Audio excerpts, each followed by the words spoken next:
Hey guys, Ivan here, and in today's video we got a couple of very interesting bodybuilding updates. And the first one is about Michal Krizo, or as you guys call him, Michael Krizo. Anyways, he announced something very interesting. So let's cut to the chase. Let me show you this video, guys, and then we can talk about it. First of all, Krizo, how much are you weighing right now? Because you're looking huge. My weight right now is 136 kilos. 136. How's the shoulder? Shoulder is now full healed. I start now full body training, and we will see when I start competing. But I won't competing in New York Pro. Okay, and also you got some big news coming. You're gonna announce later. Big news. Yes, I have big news, but everyone must wait. But this big news is I will have new trainer. You will have a new trainer. But this trainer, his first name is Chris.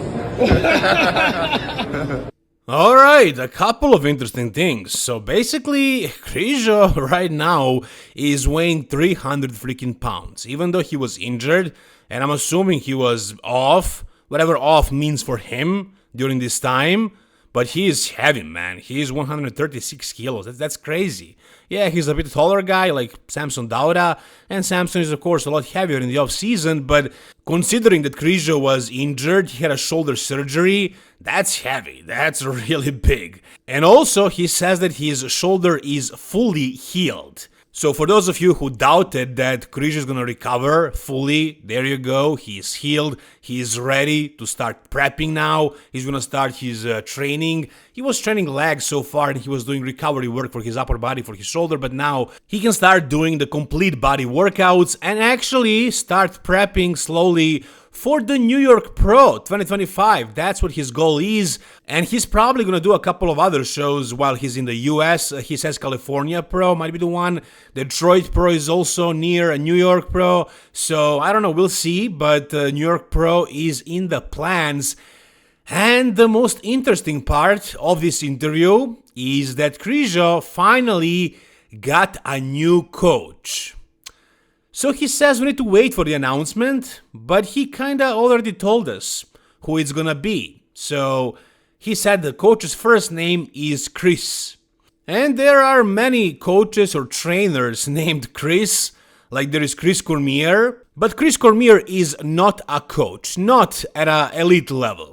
Right, so what he's doing is sometimes he's helping people with training, but like not the way, let's say, Charles Glass is doing it or Chris Cycle Lewis. No, what Chris Cormier is doing is he kind of helps people here and there, a couple of workouts, maybe helps them with their with the body parts that they're struggling with, and he helps them with posing and maybe helps them with decisions like which show to do, stuff like that. But he's not really a trainer and definitely not a coach. Then we have Chris Cycle Lewis. So is Krizo gonna go to US, leave his family behind and just stay in the US for a couple of months and train with Chris Cycle Lewis? I doubt that. I don't think that's gonna happen. There is also Chris Tuttle. I don't think that's gonna be the one. There may be some other coaches named Chris. You guys remind me if I forgot somebody, but you know, most likely it's gonna be Chris Aceto. Yeah, that makes the most sense. And we all kind of waited for Krizo to make this move to actually hire one of the top coaches. He was working with a local coach from Slovakia, and they were doing great things together so far. Like Krizo was able to bring, really good conditioning, and he was always big and full. Like he placed 7th in the Mr. Olympia. He won a couple of pro shows, so he was doing well. But we still wanted to see Krizo hire a top level coach, somebody who coached other top Olympians. And Chris Aceto, who coached Jake Cutler back in the day, who coached Sean Roden when he won the Mr. Olympia, and so many other guys. I mean, you guys know who Chris Aceto is and what he has done. He is definitely one of the top coaches, probably top 5, but now that Hani Rambod and Matt Jansen are out, then who is better than Chris Aceto? Only Stefan Kinsel, I would say. You can't count Samson's wife as a coach because she's not a coach. She's not coaching anybody. Marlena is only helping Samson. She doesn't work with other people. So as far as the actual coaches, it's Stefan Kinsel and then I would say Chris Aceto.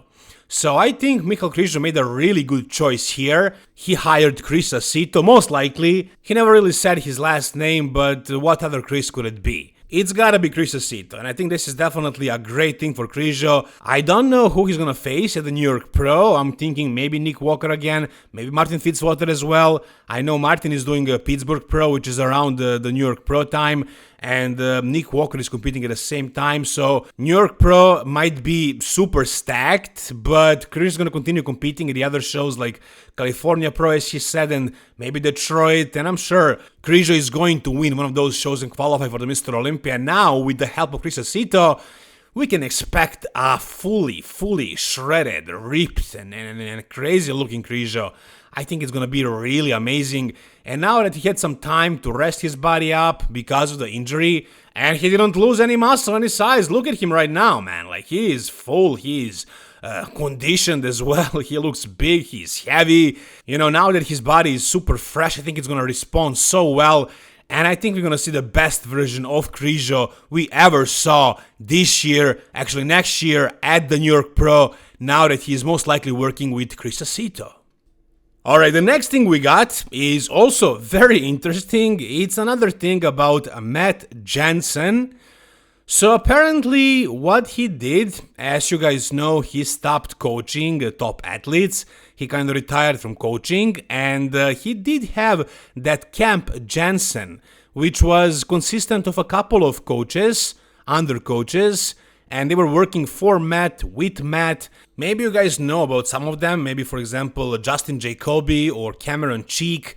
So what happened is Matt Jansen fired a bunch of them. Why? Well, let me show you what Anton Voyant had to say on his YouTube channel. So he made a video about this thing, he broke the news. Basically, here's what he said, let me show you.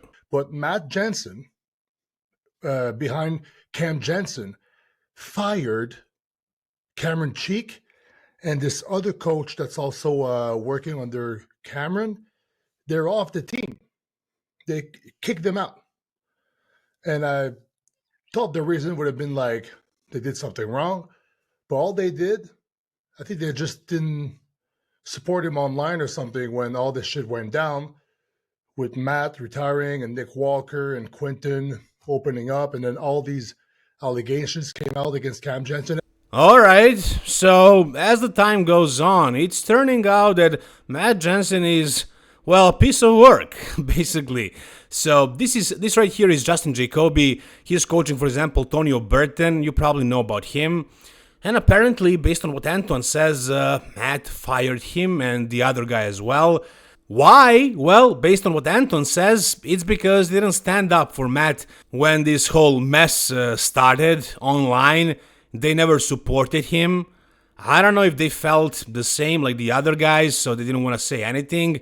But yeah, apparently that was reason enough for Matt to fire them. As Anton says, this is not out yet, but it's going to be soon.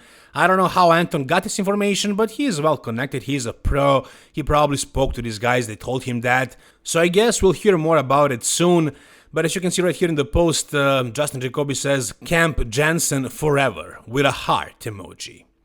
But no, apparently this is over, because Justin Jacoby didn't support Matt Jansen.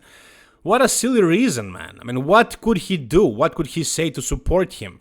I mean, we all know, Matt accepted this and he admitted this, that he is the one who was to blame for whatever happened. And you guys know that Sean Clarida never really spoke about any of this. He just announced that he's working with another coach. He never really blamed Matt for anything. He never really spoke about what he looked like at the Mr. Olympia. But he did, actually, now, at the Prague Pro.